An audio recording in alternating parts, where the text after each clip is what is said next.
President of the African Development Bank, Dr. Akiwumi Adesina, has been proposing solutions to the challenges facing the nation at the 90th birthday celebration of former head of state, Yakubu Gowon.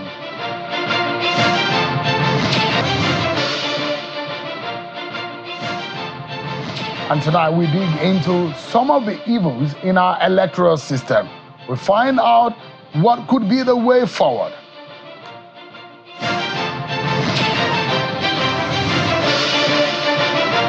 Hello everyone, welcome to the program. This is Politics Today, live on Channels Television. I'm Sean Kimale in Abuja. Today we've been hearing a fascinating speech and somewhat a very strong recommendation from the President of the African Development Bank, Dr. Akiwumi Adesina, who today is proposing some solutions for Nigeria's problems. He says, quote, "For Africa to develop, it needs Nigeria to develop faster. History beckons and Nigeria cannot disappoint." And of course, this is some of what Dr. Akiwumi Adesina said today as he was a guest speaker at the 90th birthday celebration of former head of state Yakubu Gowon. He's been proposing solution to the problems of the nation. Let me allow you to listen to a snippet of Dr. Adesina's speech. The criminal economy is upending the real economy of Nigeria.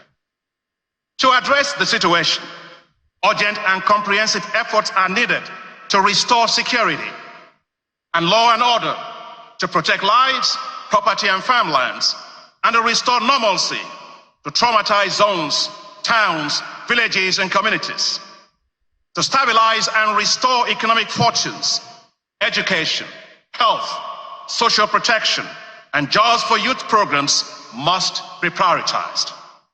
Simultaneously, we must decisively tackle and reduce the burgeoning numbers of out-of-school children. A global Nigeria must be a food-secure Nigeria. The current high level of food insecurity and hunger deserves decisive actions. All right, that was Dr. Akiwumi Adesina. Tonight, we're going to be having some very frank conversations. One that some people might not be happy about. Some people might feel uncomfortable. But well, if it's about telling the truth and speaking truth to power, yes, we must say it for the future of our country. And tonight, we'll talk about the economy, the state of our nation, and most importantly, our elections. What must we do to get it right? We'll be finding out tonight. But sit out, everyone, and let's check out some of your political roundup stories.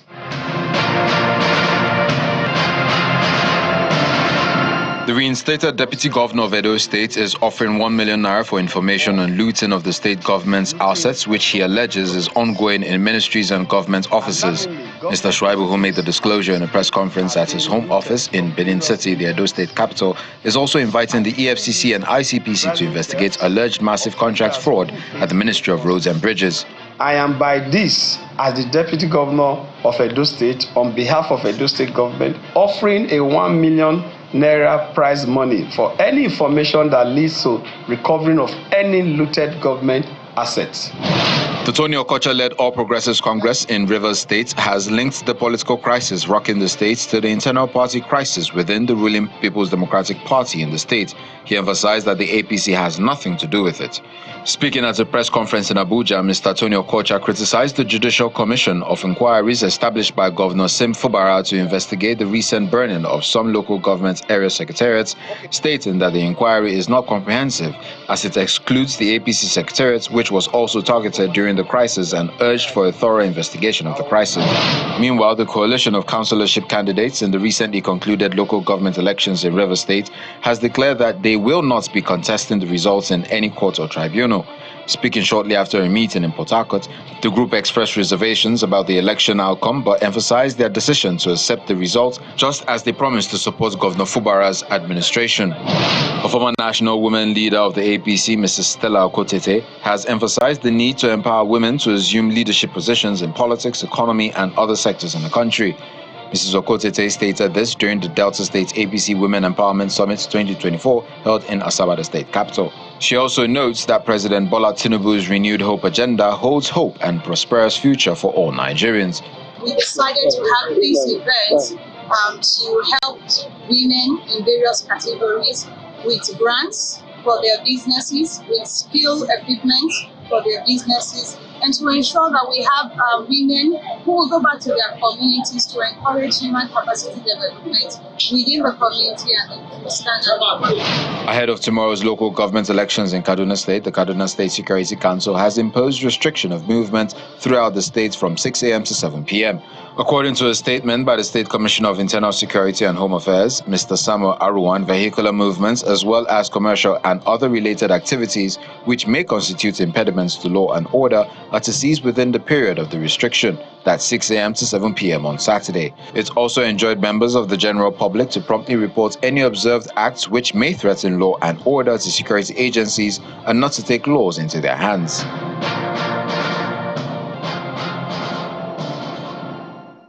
Thank you so much, everyone, for staying with us. Now, there are elections happening in different states of the Federation, and those are local government elections. But at the center, there are also plans in reviewing what has happened, especially in Edo State, ahead of the Ondo governorship election started for the 16th of November 2024. But in all of this, elections are at the heart or the center of choosing leadership for our country, for the Nigerian people. If those choices are bad, or the process leading to choosing the leadership for this country are flawed, then there is a major problem, because it then means that if there is a flawed process, there won't be the kind of choice that the people desire. But have we seen elections that are lived up to the expectations of the Nigerian people? What is the political class doing? What is INEC doing? What are you saying as an average citizen of Nigeria? Let's talk about this, everyone. I'm being joined tonight to discuss this, the national chairman of the Interparty Advisory Council, Alhaji Yusuf Dantale. He joins us live here in our Abuja studio. Thanks so much, and it's a pleasure joining us tonight. You're welcome. Thank you for having me. Sure. It's a whole lot to talk about. I know there are a lot of people who are talking about electoral reforms. We saw election happen in Edo State, and I know that INEC met with political party leaders. You spoke, and part of what you mentioned are the things that need to be things that are needed to be fixed before the Ondo governorship election. But how can we fix the coming election when we have not fixed the challenges or the problems of the past election? As the chair of IPAC, what in your view are those ills, the evils that bedeviled the Edo governorship election? Thank you. Good evening once again, Sean.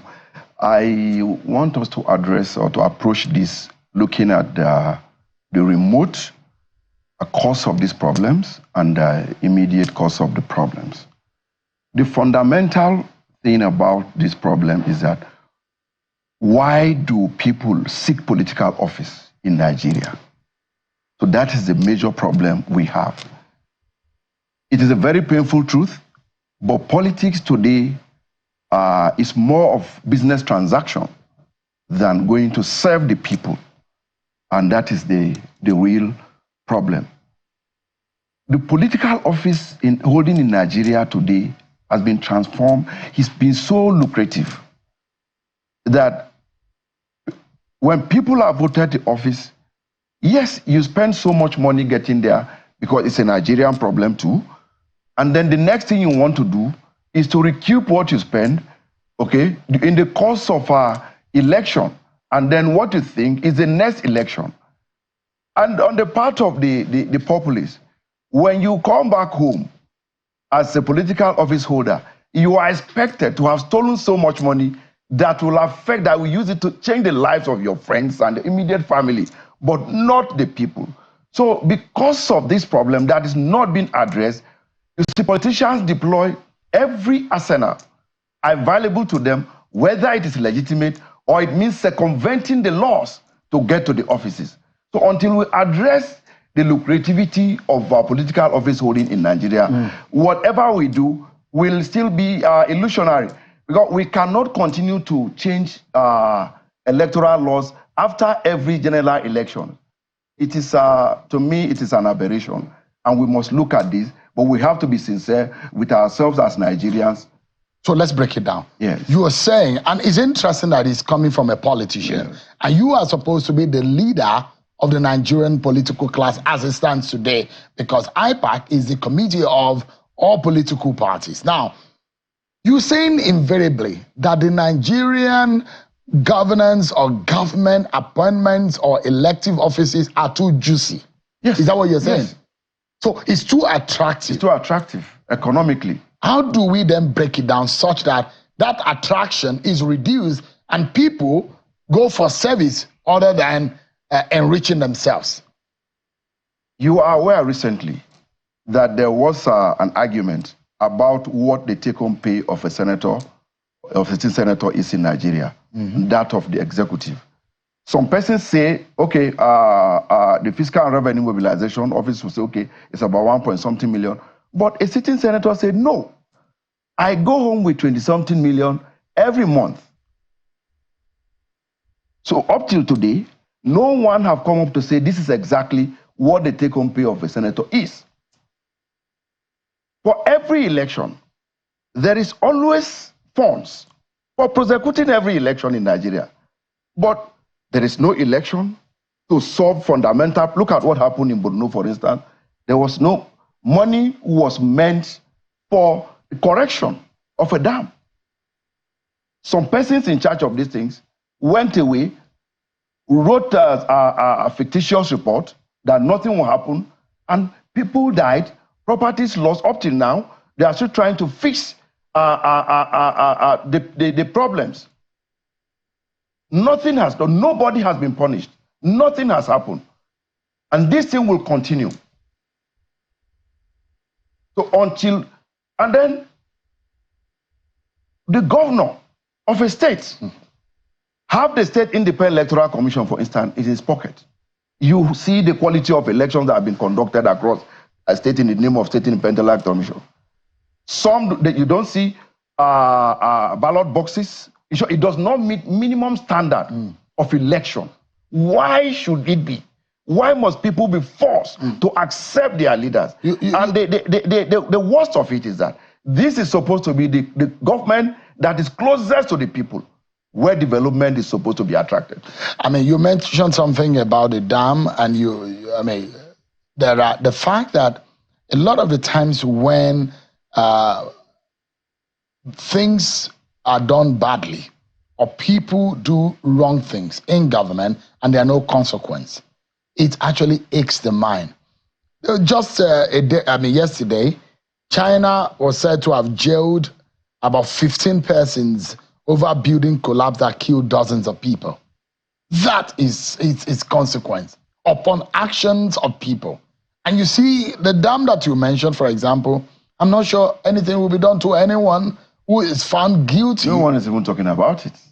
Nobody is talking about it. No name is mentioned. The only thing we are looking for is support from Nigerians or wherever. Those who die have died. Those who lost their properties have lost their properties. Well, some other people can repeat and endanger the lives of other people. Of course. No consequences. No consequences. So we are a nation that gives no consequence to bad behaviors. You are aware recently that IPAC held its first roundtable on the role of judiciary in building democracy. And judiciary have a very strategic role to play. As it is only the judge or judicial officers that are referred to as my lord.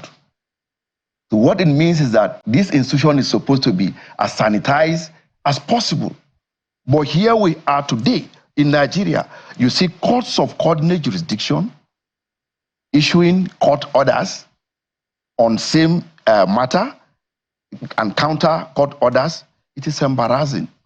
The China you talked about, I was in China recently, and we went for a program, an academic program, and one of the lecturers said that why we are able to do what we have today, he gave us an example, that a judge in China delivered judgment without justice because it was expected that the judgment was influenced with money. What happened? He was investigated, found guilty, prosecuted, he was executed. He was skinned, and the skin of that same judge was dried. His son was made to succeed his father, and the son was made to sit on the skin of his father for him to be conscious. So where you have offenses committed without punishment, you don't expect the situation to change. When you were saying that we should cut down on the juiciness, on how attractive political offices are you implying for some reasons that the bicameral legislature is no longer working or too expensive for Nigeria? Because some people have argued in that direction. Are you saying that we do not need the number of lawmakers that we currently have? Or are you implying that maybe we should have part-time legislature, just like some people have argued? Or in what sense are you exactly pointing at? What must we do to prune down what you have described as the sweetness, the juiciness, and the attractive nature of public offices in Nigeria? Today, the moment you are elected into public office, banks, from State House of Assembly to House of Reps to senatorial offices, banks will approach you, offering you loans that you not in lieu, because it's expected that nothing will happen to the money. But a farmer like me, who is supposed to contribute to domestic food production, and by extension, the forex to the country, a farmer in the village will be asked to bring collateral in Abuja or in Lagos. So that is the indication that these offices are financially lucrative, and that is why people dispense everything they can to get there. So the first thing to do as Nigerians is to be sincere. The country is going down. We can all see it. Are you worried about the way? I am. I'm a Nigerian. This is not the Nigeria I was born into. But though it didn't start today, but so much it is a cumulative. Are you worried that we are maybe on the right or wrong path? What I thought about the trajectory we're going. Today, you have workers, I don't know if in channels there, who now sleep in their offices because of transportation. We are aware that some persons, maybe in the past administration, mortgage the crude oil. A foreign company, you collected money for what you have not produced, what you are yet to produce. Now, the farmers cannot go to the farm because of insecurity. Additionally, now there is cost of energy. It is difficult. You can't drive industries today. Most of the local industries are going down. And luckily, we have a Dangote who came to invest sums of money to do something revolutionary. Then some persons in public service came, and then a lot of English, this person with his accusations upon and counter accusation. So the whole thing is not clear to the average Nigerian. Why are Nigerians paying for this? Yes, a lot of things must have gone wrong. But we owe ourselves the responsibility of correcting this thing for the sake of an average Nigerian. So Nigerians, the question I asked about the nature of the Nigerian parliament or the legislature that we run, what kind of shape and number do you think that we should? I won't say we have to sit down and look at it sincerely. First, why is the sum of money going for payment of salaries and allowances of public office, not just legislators, the executive too? Why do we have to expend this kind of money for people who want to serve? And another major problem is the laws. Now, the minimum requirement for someone who is supposed to contest for the office of a president in Nigeria, the office of a governor, the legislative house, is secondary school leaving certificate. And here you have issues that need professionals, that need academicians, you need people who are grounded in this field, who are academically and mentally sound, capable to champion these responsibilities. Anachronistically, you have a school living an SSC holder formulating laws and policies for a professor. Maybe that's the reason why we have the kind of we have. So we need to look at these things to raise a minimum standard. Even in the private sector, yes, there are minimum standard. Yes. No one will take a secondary school certificate holder will not. I mean, in some organizations they don't employ them. But then it's fit to become Nigeria's president. So it is embarrassing. So we need to be sincere with some of these things, to look at and review them. Let's have Nigeria. Let me ask you, what did you find out exactly? I mean, you've been doing some peer review between you and your colleagues in IPAC. How did you assess the Edo governorship election? Edo governorship election, I started by laying the foundation. When you talk Edo election, INEC tried. But the problem is with the politicians. INEC did what they are supposed to do within the enabling laws. We participated in the election. We saw what happened. It is not as bad as being propagated. But what we cautioned against that yesterday, at least a slow pace of communication of some officials of INEC, at least they should be more transparent in some of the things, like the suspension of collation towards the end of a final collation of the result that attracted some politicians to storm the collation center. Particularly the governor of the state was there, and the other party was there. So the officials of INEC should try as much as possible not to leave anything that will give room for suspicion. But however, the matter is in court, and it won't be fair to begin to talk so much. So it provides us the avenue to look at what could be done ahead of Ondo governorship election.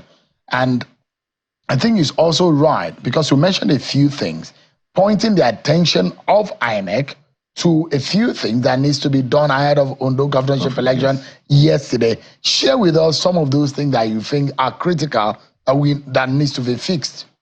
Just what we said, yes, we talked about openness and effective communication, okay, from INEC to the people, so that there will be no room for suspicion that maybe INEC is trying to do this in favor of Party A or Party B.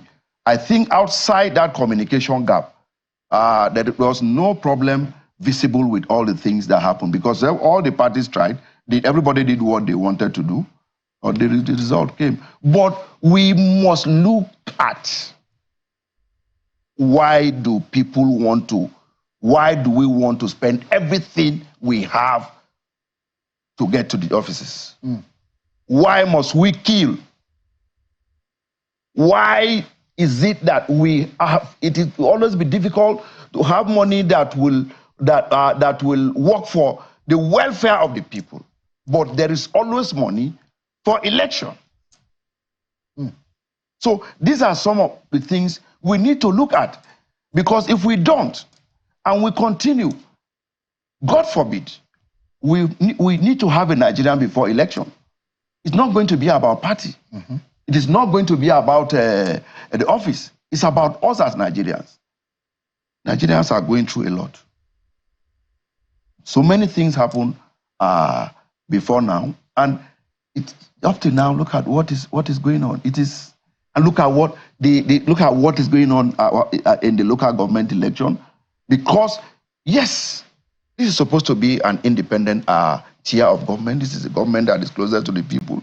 And there was a Supreme Court, thanks to the Attorney General of the Federation, that approached the Supreme Court on financial autonomy. But still, these same persons want to circumvent this thing. You are going as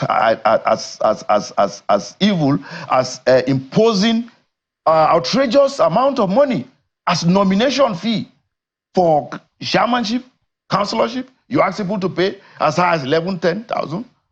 Look at Anambra, for instance, that the governor will use the state assembly to bend the law, the rules, the laws, to ensure you get everything you want. So yesterday, there was a debate too about the new bill being sponsored by the governor to have a joint account. Though I don't know the details of the bill, but that they are supposed to have some financial collaboration between the state and the local government on certain projects. It's still not clear. Nigeria needs a rebirth, and we have to be sincere. And we're appealing to all Nigerians, all politicians, all the leaders. Recently, when the review of the constitutional amendment was going on with the joint Committee of the National Assembly, we try to appeal to them. Today, let's not make laws. And I sincerely appreciate the two chairmen of the committees of both the houses, that we shouldn't be making laws that will only serve a particular purpose. Let the laws we make be laws that will be generational, that we can be proud of. Today you are there, tomorrow you are not there. So now look at what is happening in Rivers, for instance. Yesterday, what Wike could do as a governor, it is difficult for him to do it today as a minister. So if we have laws that will be for all times, for all Nigerians, it will reduce some of the things that Nigerians are going through. Before we wrap up the conversation, I'd like to get your final thought, and perhaps in the area of how best can we as a people ensure that the voices of the average citizen is heard and louder than these, in the sense that it does look like the average person goes to the to the polling unit to vote, but when in turn they're supposed to receive what is called the dividend of democracy, they are not being considered as priority. Citizen engagement, citizens' priority in policy and governance. Why does it look like the average person in government take for granted the Nigerian people? Is it because the vote don't count, or what exactly is it? Perhaps that could be your parting shot for us. I don't believe that the votes don't count. Today they count. And that if the votes don't count, nobody will buy vote. It is because the votes count, that is why people pay. You understand? Mm-hmm. So you won't buy something that is not important. It is because the votes count that people pay. Politicians pay to buy votes. But maybe they buy the vote. Those who have more money are the ones buying the votes. Thank you very much. So that is what. So now both the politicians and the common man, or the average Nigerian, the elected and the electorate, are guilty of this. We must sacrifice as Nigerians. Today, somebody will give you 5,000, 10,000, 20,000 to take your vote. And when the person takes your vote, you already lost the rectitude to demand for accountability, because you are part of that decay. But then, these people, their economic status is very poor, is very bad. We need to do what we can to bridge the gap that the average Nigerian can access at least minimum education. I went to a state in the north recently, and I was driving and I said, God, we have serious problem coming if nothing is done. There's nowhere you park that you don't see children coming from nowhere. Wherever you park, you see them coming. And these are potential bandits. These are potential Boko Haramists. These are potential kidnappers, because there is no care. And then we need to look at the teachings of our religion too. Because Religion will not ask you to not to care for your family or to just go ahead and give birth the way you want. We need to look at our social, our culture, and so many things we must sit down as Nigerians to discuss. Alhaji Yusuf Dantale, the IPAC National Chairman, thanks so much indeed for your time. I appreciate your effort. Thank you so much indeed. Thank you. We'll take a break, everyone, but when we come back, our attention will be on the economy. What are we doing wrong and how can we get it right all together? We'll be right back, everyone. Join us. Thank you so much, everyone, for staying with us. There's been some comments being made by the World Bank over the state of the Nigerian economy.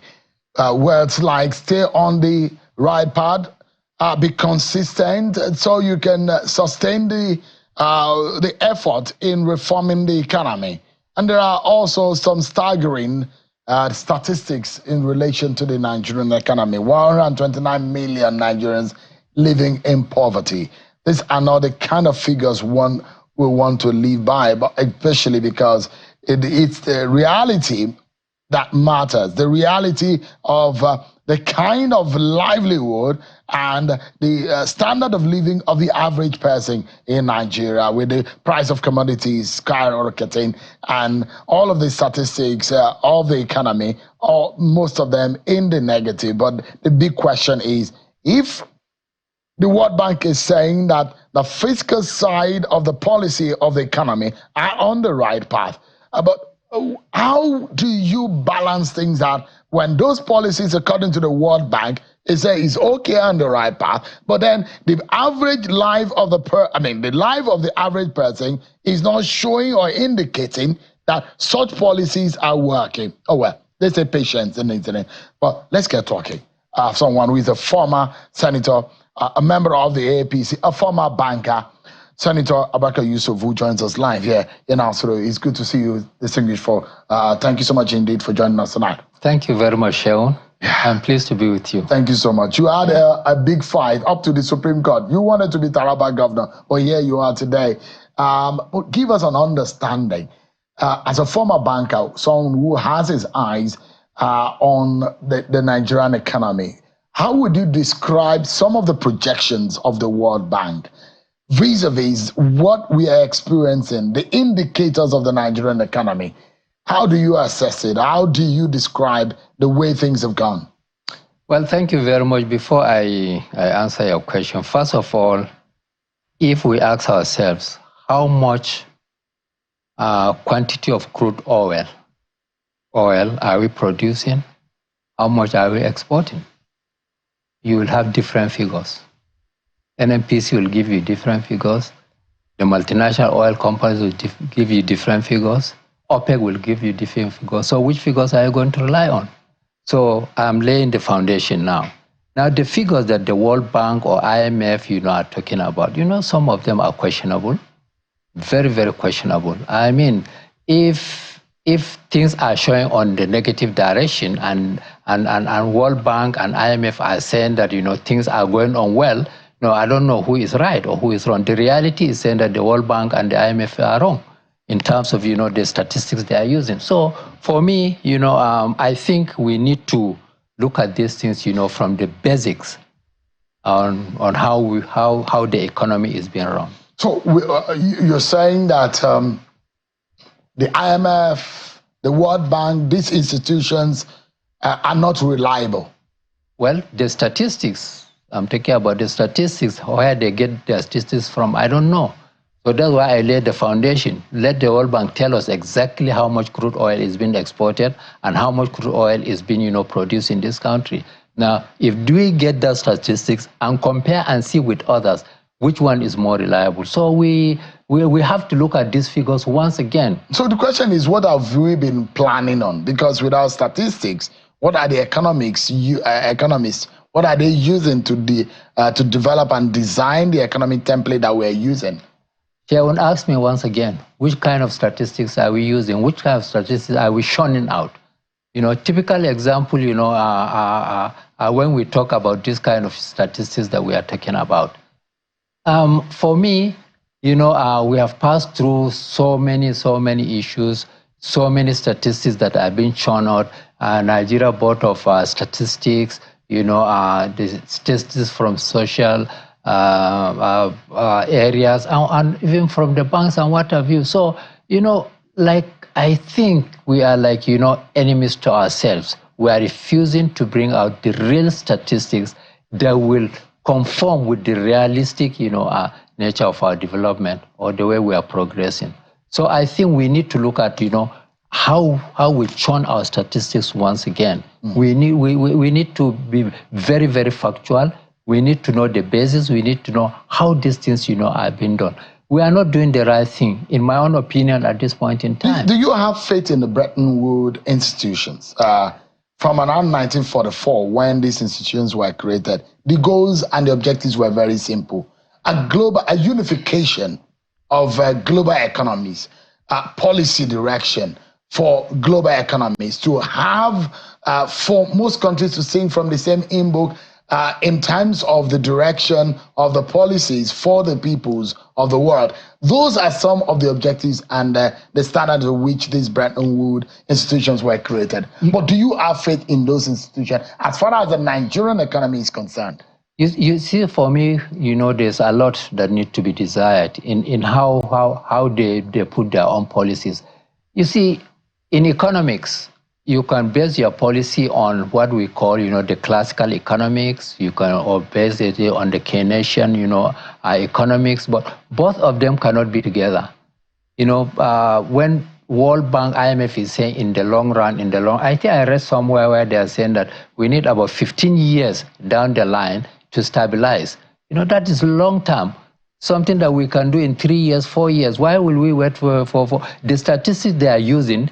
Is the one that what I call a neo-colonial, kind of type of statistics that they are using. So Nigeria should not rely on the IMF and No, the World I Bank. don't think we need a domestic, type of solution to our issues, and not to be relying on somebody to come and tell us, because people think that what the World Bank and IMF are saying, are just like words of the Quran or words of the Bible. I don't believe in that. Let us bring out our homegrown statistics. Let us bring our homegrown, policies that will be realistic to our nature of development. Do you think that this government is pandering to these Bretton Woods institutions? Yes, I think this government is adopting, the classical type of economics type of model of development, which I don't think, is what will help us in this country today. And perhaps there are those, they're saying the removal of subsidies are working. The style of taxation, the policy direction in such a way that what government must do and what they should give to the people, and how, the management of the resources in such a way that those who will imagine that some of these will impoverish the people more and give to some people in the society. But the question will be now, does this party and the ruling party have its own objective? We imagine that they, in the onset, the APC, your political party, says it's supposed to be an ideology of the left of the center, other than the PDP, which said it was the right of the center, the conservativeness or the otherwise. And you look at the capitalist nature of the economy, where you throw it into the free market, you allow the private sector to thrive in running or directing the manner in which the economy, where the government actually put the ground for them to thrive. Do we look like we are confused in the manner in which we wanted to go?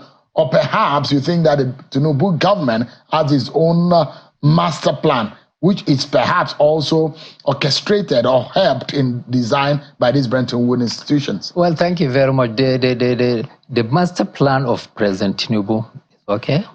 However, you think it's okay? Yes, however, the president does not have, he has the will, but he hasn't got the ability. How do you mean? He doesn't have the resources. He does the resources in terms of financial or even human. Yes, as far as I'm concerned, this country is undertaxed. Undertaxed? Yes, because this is the country where the poor is subsidizing the rich. That's what we have in this country today. the poor persons are subsidizing the rich. And so you are in agreement with the tax reforms that is going on, that they are proposing? I agree, but we need much more. We need to tax the rich class of this country, in favor of the poor people. The poor people, I mean, what are they getting? Even the subsidy. Is the subsidy favoring the poor person? What we say, let this government go for the fair value of the Naira. If today the Naira is fair, we will not go for subsidy. We will not have, the kind of subsidies we are talking about. The IMF, the World Bank, in one instance, they say that the Naira is undervalued. If the Naira is undervalued and we agree that it is undervalued, why are we adopting the policy of devaluation? Why do we need to, for instance, stabilize at 1,500 around the average and not 500 Naira? Why do we need to stabilize at a higher rather than the lower? So you don't agree with the devaluation? No, I don't agree at all. But those are major decisions of this government. Unification of the FX. Yes. Why unify at the higher amount? Why not unify at the lower amount? So there was something wrong as far as you're concerned. As far as I'm concerned. What should they have done? At what rate and at what value should they have implemented that? Yes, what they should have done first and foremost to find out really, as they say, the Naira is undervalued. So how do we attack undervaluation of the Naira? And not to begin to, to flood the Naira where you do not have the dollars to support it. The fundamentals and are not right. And you're not producing enough for you to be able to get the FX. That is why I said the fundamentals are not right. Once the fundamentals are right... Should they have, first of all, fill the bottom line, the baseline, and cushion it first and foremost, and enough FX. Let your economy also get the right buffers so that you can then now go ahead and do the right. Is that what you were proposing? The fundamentals must be right. There must be a boost to the productive capacity of this of the economy. So the basis of this economy was faulty in the first place. This is my opinion. Well, I mean, the reason why I asked the question is that a government function, because on its ideology and the fact that this government has said, or this political party upon which this government is sitting on, says that it's of the left of the center. And when you say that you are left of the center, it means fundamentally one thing. You are welfare. Just for a moment, sir. You've removed subsidy on petrol. You remove subsidy on power. It looks so much that there is so much burden that the average person, the lowest in the strata, more people are now impoverished. You've taken all the succor, all the buffer, the average person, the poor, which your ideology said it was going to support. The welfareism that you said your party stands for has been lost. Don't you think, Senator? There's another way of doing it. That's why I told you. There was no need, for us to go for these massive subsidies. What we need is to attack the fair value of the Naira. Period. Supposing today our exchange rate is, maybe 500 Naira to $1. How much subsidies are we going to do? Very minimal. So let us go to the rock bottom, to the fundamentals, and attack why is our Naira has this kind of value. But the World Bank is saying, Senator, that we are getting more money. The Nigerian government is getting more money. It is based on the removal of the subsidies. It is not about getting money. Once you are getting money, there's so much money in the system. Then what do you do with so much money on the system? Inflation, the central bank is saying that, how will even the central bank, go on attacking the inflation that we have today? The World Bank is saying that, it will take a long time for increasing of these interest rates to attack, the liquidity in the system. So the fundamentals, have to be addressed. To buffer the liquidity, because now you are fighting against the dollar, and your economy, your currency is struggling because you have matched it up against it, and it's not matching up. Every day it keeps struggling, and it's getting worse. Would you subscribe for those who say, approach the IMF, get some loan to allow the liquidity that you need for your currency to balance up. Do you subscribe to that kind of argument? No, I don't. You don't think that we need to seek some kind of credit from the IMF? No, if you get the dollar, at what exchange rate are you going to convert it in this country? Well, don't you need the liquidity? No. The liquidity that we need, let us do the needful. For instance, are we getting the correct value of our export of crude oil in this country? Are we getting that? We are not getting that. I was in the Senate, in the 8th Assembly, in the 9th Assembly. We did what we call, investigation, on pre-shipment inspection of export, repatriation of export proceeds. Are the multinational oil companies repatriating the export proceeds as per the law of this country? They are not. Even the non-oil companies, are they repatriating? If the government will insist on these people to repatriate, on the other side, they say, well, if you insist, these people are going, their investment will fly out of this country. Who says so? The multinational oil companies are saying that they are going out of these countries because of bureaucracy and because of red tapeism. That is why they are leaving this country. But as far as we are concerned in this country, the fundamental thing is that let the law applies. Let them repatriate export flow, proceeds of export, and then we'll have a flood of dollar in our hands. So now, to get it right, what are these fundamentals you are talking about? What must this, because you said that this government might be doing the right thing, but it doesn't have the ability to make it happen. Yes, okay. What was the fundamental thing is that let us boost the revenue base of this country. How? Yes, by taxing the rich, by bringing by including a lot of issues, all the luxuries in this country. Why would the rich be enjoying the luxuries that they ought to pay more, and they are being subsidized? The luxuries. In comparative analysis, which of the countries do you think is operating that and is effective? No. First of all, is look at yourself before you look at the comparative. Example, all the luxuries, all the beautiful vehicles that we are importing in this country, all the beautiful,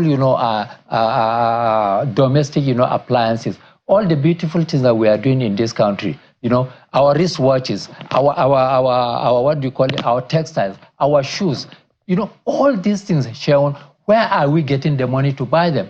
Because we must find a way to curtail our taste for foreign goods. So President Bola Tinubu's government is in trouble if these fundamentals are not corrected. Of course they are. I said it before, I said it again, I will say it again. For instance, why all our textiles is imported? Why?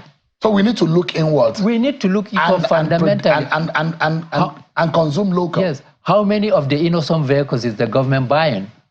How many of those being assembled in Lagos is the government buying, or are the people buying? We need to look inward. It is from the inward that we are going to have a good development of this country. And there are more local vehicles now being produced. Jet Motors, Nord Motors, Innocent Why Motors. Why import these expensive vehicles, increasing the employments of other countries? We leave our own. We need to improve even on our tariffs, of all these luxuries that we import in this country. Thank you so much. Senator Abubakar Yusuf, it's always a pleasure having you. Thank you so much. Thank you very much. Hope to see you some other time. Thank you so much. Yeah. But that's our show for tonight, everyone. Many thanks for watching. I'll see you next time. God bless Nigeria.